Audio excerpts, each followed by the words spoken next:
So guys, in this video I'll show you two perfect ways you can achieve a round shaped puff, and I would also like to show you ways that you can use to avoid your puff from not rising as well. Mind you, this video are for people that would like to make puff at the comfort of their homes for their own personal consumption. You can also get one or two informations about making puff for sale as well. So if this is the kind of video you'd like to watch, sit put and watch the next slide. So first of all, I will be using 1 cup of flour for this recipe. Please make sure to measure your flour accurately. When you put the flour in the cup, scrape the excess so you get the right amount of the flour. Next, I will be adding sugar. This is granulated sugar. If you need to use cubes, you can use 3 cubes of sugar. It makes 1 of this spoon. So I'll be using 3 spoons of this spoon to make this recipe. Next, I'll be adding my instant yeast. Please, this should be instant yeast and it should be fresh. Like, don't use the one that has stayed for so long to make your puff so that it's going to rise properly. So this is the one I'm going to use. I'm going to be using 1 teaspoon. This is teaspoon. I'm using this spoon so that if you don't have the measuring spoon, you can use that. Now, mind you, this is my old instant yeast and this is the new one I got. You can see the color difference. Once you see that your yeast has turned to this other color, don't use. The next thing I'll be doing is to add my nutmeg. Now this is based on preference. I'm just going to add a little amount. If you need more, you can add more, but be careful, the taste is usually domineering. Next, I'll be adding a pinch of salt. Now you can add more or less. Also be careful so it doesn't become salty. So the next thing I would do is to add a cup of water. This is lukewarm water. Now you have to put your finger in it to check if you can stay long placing your finger in the cup. Now it shouldn't be too hot and it shouldn't be too cool. Now this is it. I'm going to add gradually. Now you should be very careful at this point. Don't go overboard. You have to do this carefully at a time. Now I add little and I stir. Little and I stir. That's how I'm going to do this till I get the consistency I want. Now you can see me, this is the second time. Now it's not because I'm using 1 cup of lukewarm water, it means that we're going to use 1 cup for this recipe, no. So I'm just checking. But first of all, make sure you have 1 cup at hand. Now to achieve 1 cup is about I think it's about 4 times a bag of pure sachet water. Yeah.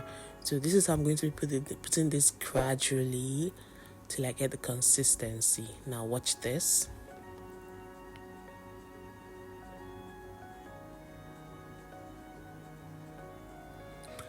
Mind you, you can also choose to use your hands or you can use a spatula. So right now I'm using a spatula because I don't want to mess my hand. I'm still going to mess my hand, but let's just work with this. So you can use your spatula or you use your hand. I actually prefer to use my hand, but right now I do not want to mess my hand.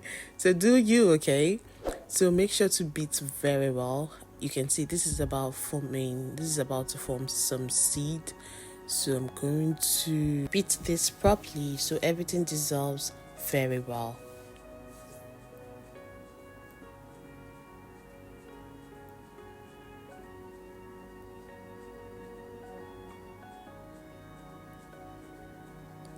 Now guys, I think the last time I added water, I mistakenly added more than I should have.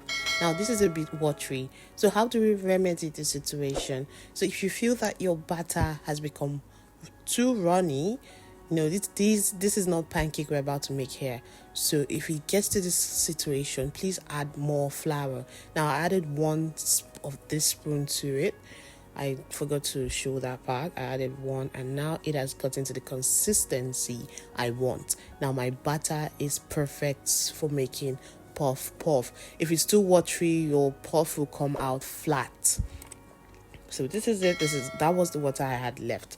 Now I'm going to wrap this up carefully and tightly so that air doesn't go into it.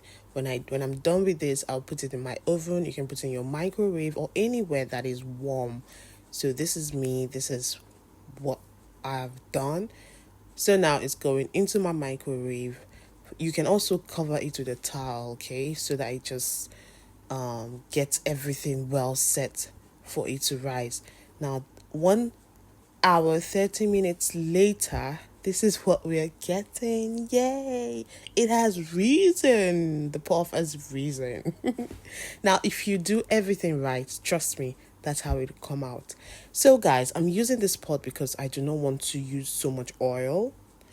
I do not want to use so much vegetable oil, so you can use a smaller pot so that the oil will feel, it feels like you have much oil. So in order to make a perfect puff shaped or a perfect shaped puff, just try to press it out of your hand and then drop. You press out and drop. Now when the puff comes up immediately, you know your oil is ready. So this is the second method, right? You can use a spoon, cut and drop, cut and drop. So whichever one seems easy for you, good. For me, I don't like I prefer the other one to this, but if that is difficult for you, please use this. Now you can, if you watch the video, you see that my oil is too hot. You can see the other one already getting burnt. So if this is your situation, reduce the heat a bit or just put it off. When the oil cools down a bit, you can continue. So immediately you drop your batter in the oil and it pops up immediately, you know that your oil is ready. And if it starts to burn immediately, you still have to reduce it, else your puff will not get done inside. Sometimes you might bite it and then you see the batter all fresh in it. So whichever method is easy for you, please do. So this, you press out and drop, press out and drop. This is one method. The other one, like I said, use your spoon, cut and drop, cut and drop. Now watch this video carefully. If you need to replay this, please do. Watch every step. Now this is another method here. You can just cut it like this and just drop it. Now I've showed 3 methods here.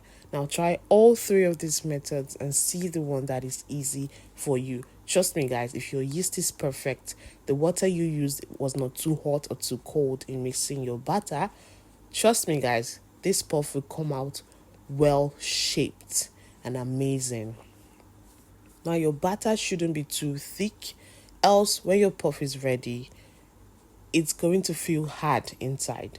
So if you want a very soft puff, please follow everything that I've showed you guys here. And when it gets to this color, I think it's just perfect. Well, if you like it whiter than this, good. If you like it more brown or more brownish, you can just leave it for a while. But this is the perfect color I like. I think this is like the best color so far. This goes for everybody. So yeah guys, our puff is ready and trust me, this was so good. Now if you like more sugar, please add an extra spoon. This wasn't too sweet and it was just perfect. So if you want more sugar, add more. So guys, look at this. Just take a look at this. Oh my goodness, this tastes so amazing. Like I had this sauce. I usually keep this sauce for my pastries. It tastes so good with puff. So you can either use your sauce or you use your chocolate or whatever works for you. Your jam, if it's for your children, you can use your chocolate or your jam. But for me, I like my peppered sauce and my meat. So thank you guys for watching. See you in my next video. Bye.